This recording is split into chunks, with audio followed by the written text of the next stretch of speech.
some a story that was done about how this one of our programs affected a woman, and it's drastically lowered her heating bill. So let's get it rolling, Director Cash.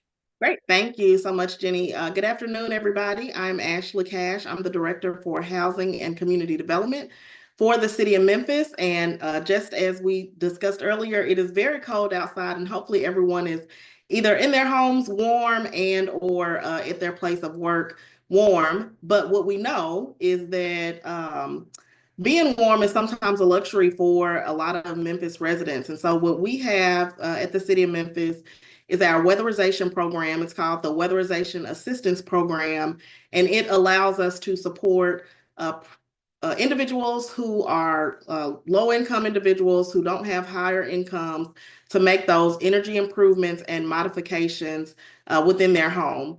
The program right now, we are accepting applications. You can actually send an email to hellohcd@memphistn.gov in order to just share that you're interested in receiving weatherization information. I'll also provide a phone number. You can call 636-7308 and share that you would like the weatherization application as well. But essentially what we're doing, the point of that program is to keep your home warm, sealed, and dry. And so within that program, we do a couple of different kinds of modifications.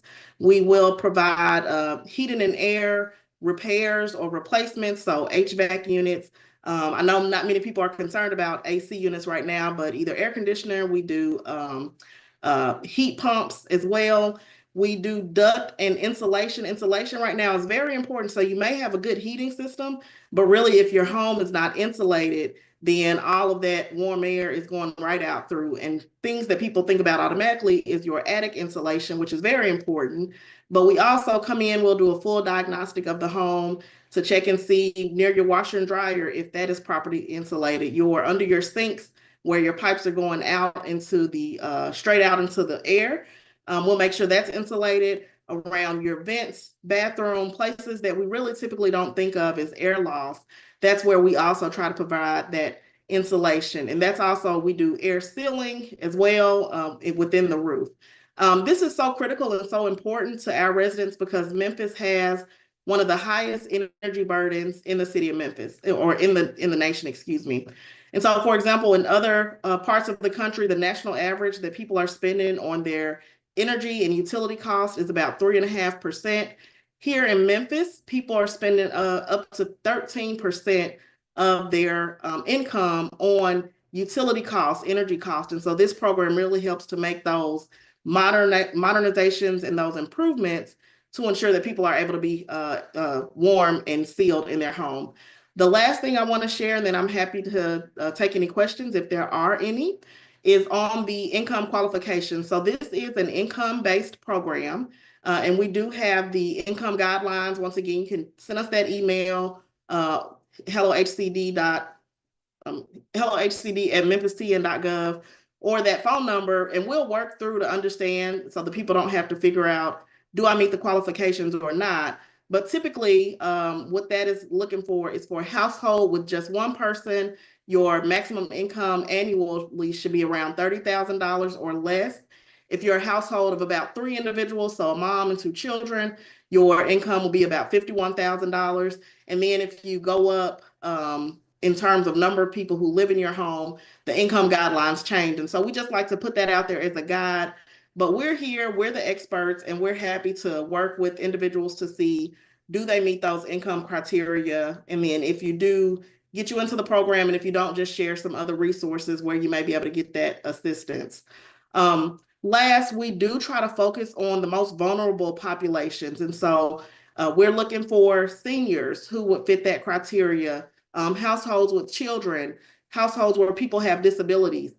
Basically households that it will be a little bit more difficult for that household or those care providers to maintain or have a typical income. We really want to be able to support that need.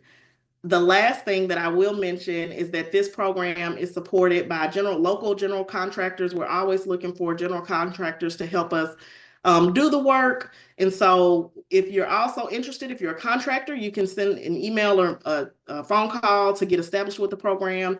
We have a great partnership with More Tech where we actually have a weatherization training house in order to allow subcontractors or people coming out of different trades to be able to be trained and what we're actually looking for and what measures we are being able to do within that program so that we can come out and have just a better workforce around weatherization. So we appreciate the opportunity to share this.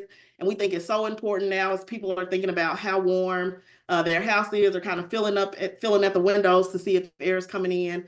We think we just want to make sure that everyone knows about this wonderful opportunity for those energy improvements at their home. Thank you, Director Cash. If anybody has any questions, just raise your hand or put it in the chat. I see Lucas Vinton has one. Lucas, did you want to ask that question? Yeah, sorry if my dog starts acting up. So, right now, obviously snow's on the ground. People don't want to go out and drive. I'm sure that you guys aren't trying to send anyone out to homes right now for safety purposes. But do you have any tips or things that people can already do that they might have within their home to prevent that heat loss and not have air escape through windows, have cold air coming in, things of that nature? Yeah, that's great question. And I did this the other day. So a lot of times people will either stock up on weatherization, weather stripping, weather tape.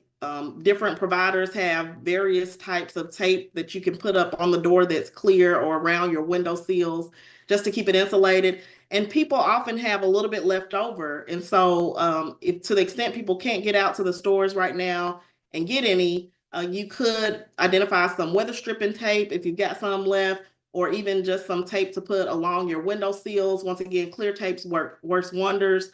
You can put that around your window sills if you've got a couple of doors that you're not going to be going out of in the next 24 hours to a day. If your kids are like mine, they're probably trying to be in and out the house playing with the snow.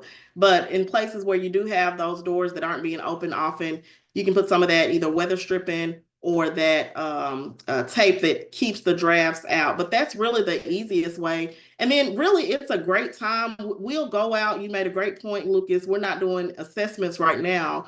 But when we assess a house, we send a certified auditor out to look at all the places where you might be experiencing air loss. But it's a really great time while everybody is in the house to go and put your hands around your the vent around your washer and dryer machine. Kind of walk through and see if you are having any heat loss where you're feeling that cold air coming in. And that way, you may be a candidate for the weatherization program. There may be some things that you don't notice in your typical day of air loss that now would be a good time to see where those drafts are coming from, if there are any things. And once again, weather stripping it's fairly cheap, and it does work wonders. So that's a really easy way for people to insulate their home when they don't have access to any more complex tools. Any other questions?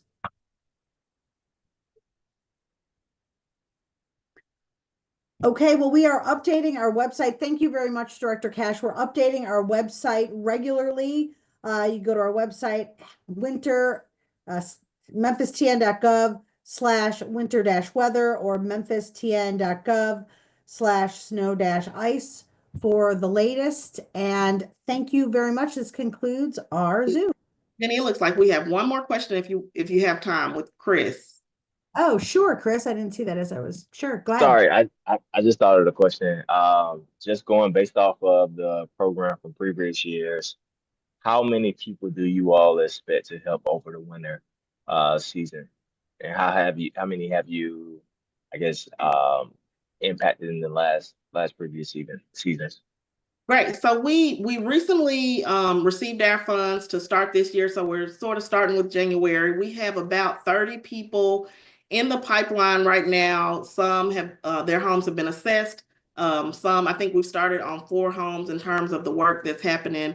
And once we get through those 30, then we bring in another pipeline. Last year, through just the weatherization alone, I think we served 20 clients, which is not a large number.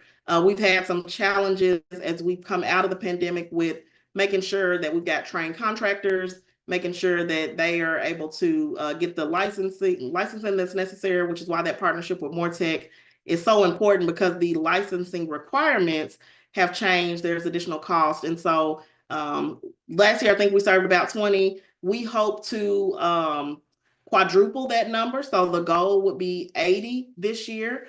We've also identified other sources to help with some modifications that the weatherization program by itself don't cover. So we're looking to really beef up that number. We continue to increase as we've come over the next couple of years. Like I said, following the pandemic, getting that weatherization training house up and running, getting more contractors. And so now we've got a really solid list of people that we're currently working on, and we want to make sure we keep that pipeline going so that once we're through this initial 30, we can be ready to start work, start assessments on the next people who are applying for the program. Thank you. Any other questions before we conclude? Okay, I think that's it. Our next update for everyone is at 3:30, and that's going to be the afternoon update for roads, things like that. Okay, thanks.